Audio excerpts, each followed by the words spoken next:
મારો મારો લાગે રે સંસારીનો સંગ મારો મારો લાગે રે ઘરનો ભેસ મારો મારો લાગે રે ઘરનો ભેસ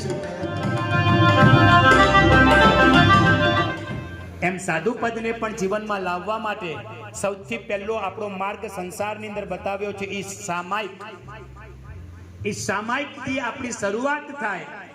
સામાયિકથી પૌષદ વ્રતમાં, પૌષદ વ્રતમાંથી 64 પૌરી પૌષદ વ્રતમાં સર્વશ્રેષ્ઠ છે, પણ જ્યાં સુધી સાધુ જીવન ન પ્રાપ્ત થાય ત્યાં સુધી સાદું જીવન તો જીવી શકાય છે। બધી બ્રાન્ડેડ બધી વસ્તુઓની લત લાગી ગઈ છે। ઓમ રીમ સિદ્ધિ માર્ગ સાધન સાવધાનેભ્યઃ શ્રી સર્વ સાધુભ્યો નમઃ। સ્વાહા।